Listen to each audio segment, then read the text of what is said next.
Elrod is a #1 best-selling author, international keynote speaker, Hall of Fame business achiever, one of America's top success coaches, ultra-marathon runner, husband, and proud father. Oh my gosh. At age 20, he was hit head-on by a drunk driver and found dead at the scene.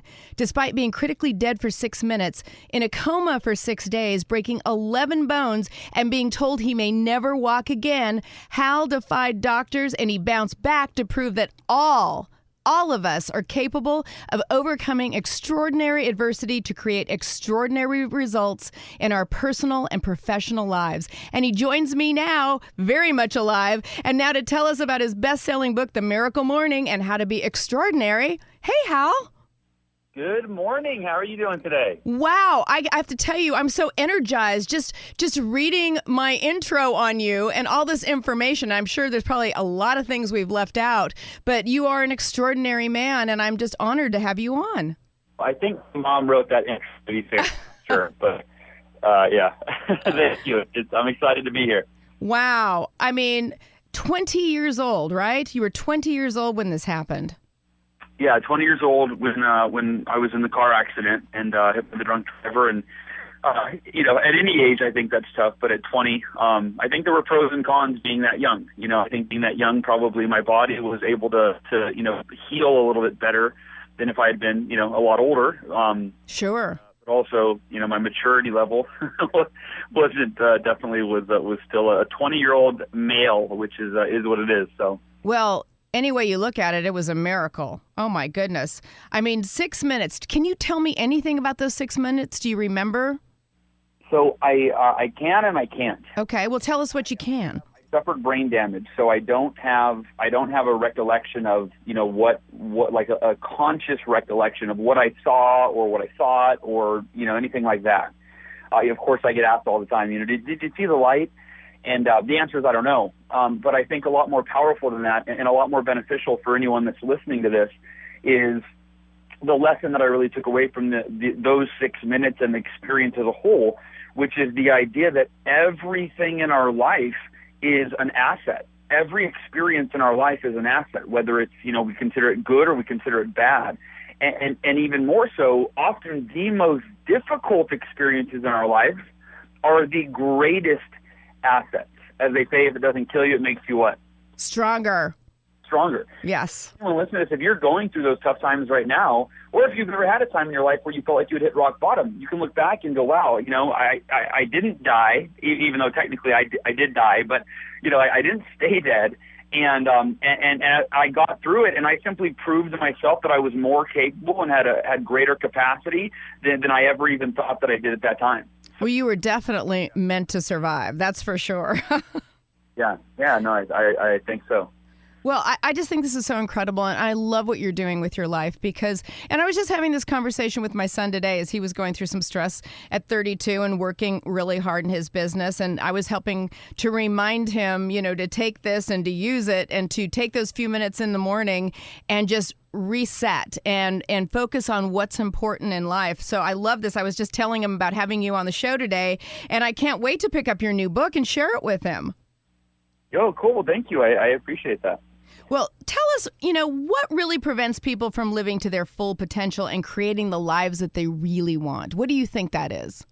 I think that there's a few things, a few components to that. The first is never deciding what they really want. So, in fact, you can call these the ABCs. They just go backwards from C to B to A. The first is clarity, right? Mm-hmm.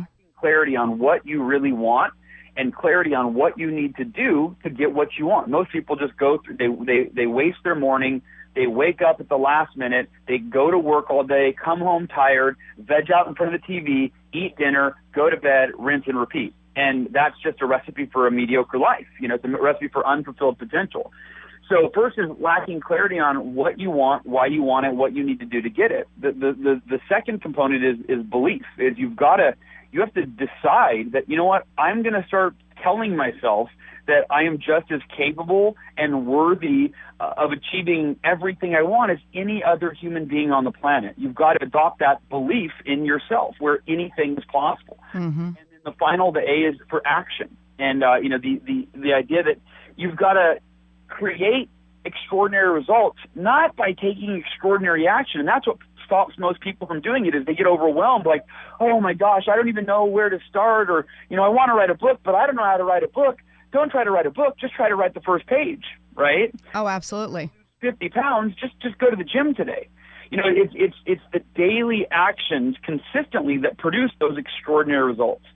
And then last but not least, to wrap all those together, is I really believe, and the new book's called The Miracle Morning. Yes. Waking up earlier than you have to. Let me ask you a question. Do most Americans wake up because they want to in the morning, or do they wait until they have to get out of bed? Most people wait until they have to get out of bed. Yeah, have to be somewhere, do something, answer to somebody. But successful people, happy people, the most successful people in the world, they know better. They don't waste the morning, because science has proven that's when our willpower is at its strongest. So if everybody simply woke up an hour earlier than they quote unquote had to, and they worked on two things. Number one, making themselves strong, mentally, intellectually, physically, emotionally strong in the morning through, exercise and meditation and journaling and reading self-help books, gaining knowledge, and then working on their goals and dreams. And using the morning as the time where the rest of the day can't get in the way. You're not going to be, fatigued from a long day at work. Use the morning when your willpower is at the strongest to write that book, start that business, train for that marathon, and create everything that you want for your life. If you're just joining me, I am visiting with Hal Elrod, and he's got a new book, The Miracle Morning, the not-so-obvious secret guaranteed to transform your life before 8 a.m. Okay, now you say, Hal, that it only is going to take 6 minutes a day. So you've got my curiosity. Tell my listeners why you think it only takes 6 minutes. Well, so here's what happened. Is I was at my lowest point in my life, not the car accident. It was 8 years after the car accident when the U.S. economy went into the worst recession back in 2008, 2009. And at that time, life was great. I had just bought my first house. I had a really successful business. And my business failed because half of my clients were all entrepreneurs, and they couldn't afford to, their clients were failing them, and they, just trickled down. And they, before they were not going to pay their mortgage bill, they were going to beg their coach to let them off the hook from their coaching contract, right? Mm-hmm. I was a success coach. And so I ended up losing half of my income. I got deeply depressed. I lost my house. I was $50,000 in credit card debt. And it took one morning to change everything when I had this realization that kind of I've been talking about, that I realized, wait a minute, I'm not dedicating time every day to developing myself by reading the books and doing these things, getting clarity into the person I need to be to create the life that I really want. Mm-hmm. Next morning, I said, I'm waking up an hour earlier tomorrow. And I wasn't a morning person. I hated waking up in the morning. I hit the snooze button. But I thought, if I want my life to change, I have to be willing to change myself first. Woke up the next morning at 5 a.m., and by 6 a.m., after doing this, the routine that I teach in the Miracle Morning, it's called the Lifesavers, these 6 practices that are 10 minutes each, I had never felt, I went from being totally depressed to genuinely motivated and optimistic and hopeful and clear and energized. And I realized I can give myself this gift every day.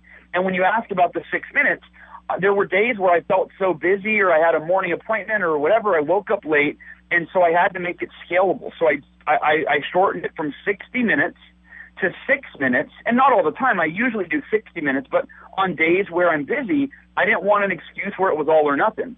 So those 6 practices, I developed a system where you focus for 1 minute on each of those 6 practices, and it creates amazing results. And obviously, the longer you do it, the deeper you go, but 6 minutes can be really powerful. If you're just joining me, I am talking with Hal Elrod, and he's got some amazing insight. And I'm just so excited about the things that you're sharing with us, the Miracle Morning, and the fact that you only think it's going to take 6 minutes. So, Hal, what about my mothers that are listening out there? Because I've got a lot of moms who call me and are always searching for help. And, they're stumbling out of bed so that they can pick up the baby, feed the baby, get the husband's going out the door, and they just don't even think they have 6 minutes. I mean, my feeling is like they can't not take those 6 minutes somewhere along the way. But what encouraging words would you have to them who are trying to balance motherhood, Well, I have a 1-year-old son and a 4-year-old daughter, so I do come to this with some experience. The first thing is that I've contemplated how to write we have a series now, The Miracle Morning for Teachers. It's not out yet, but it's in the works. And I've thought about how do we write the Miracle Morning for new mothers, because I get asked that question sometimes. And my wife was like, how do I do the Miracle Morning? I'm up all night. Right. So I honestly think the Miracle Morning for mothers, or for new mothers, is going to be a one-page book that says, take this year off of your Miracle Morning. Or how about a glass of wine when dad holds the baby and do your miracle minute then? Exactly. Or every other day where you and your husband, that's actually not a bad idea. You and your husband alternate the Miracle Morning where he does it one day and you do it the next day, and the day that you do it, he's up with the baby even if the baby's away. Yeah. But ultimately, my advice or my encouragement is for those new moms, anyone can do 6 minutes. And the other thing is that if you can't do it in the morning, do your miracle afternoon or your miracle evening. Those 6 practices that I teach in the Miracle Morning, the practices are the most powerful part. Doing them in the morning just makes it so that you get off to the right start for the day and you're on point and you're motivated, etc.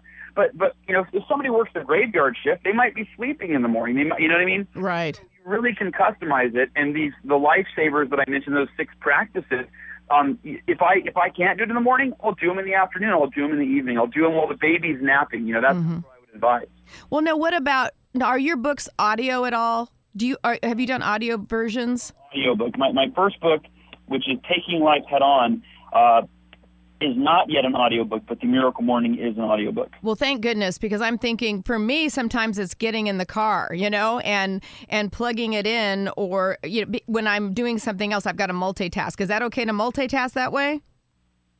Yeah, absolutely. And that's why we recorded the audiobook. I mean, I used to be in sales and I was driving around all the time, and I believed in, getting your education through your speakers. I know. It's about whatever you got to do to get it done. Exactly. Well, Hal, you are such an inspiration. Keep churning out those books and keep sending us these great messages. I'm right there with you. I believe 100% in what you're saying, and I am so glad that you came back after those 6 minutes that you were gone, because I believe that you were destined to do this and to share this to help change lives, and that's what we like to do here on the Moll Anderson Show. So I hope you'll come back. Well, I would love to come back, and let me just leave your listeners with this. If anybody is listening and they're not quite sure if they're ready to get the book yet, your listeners can get 2 free chapters of the book, plus a video from me and an audio from me on the Miracle Morning at miraclemorning.com, and that's totally free.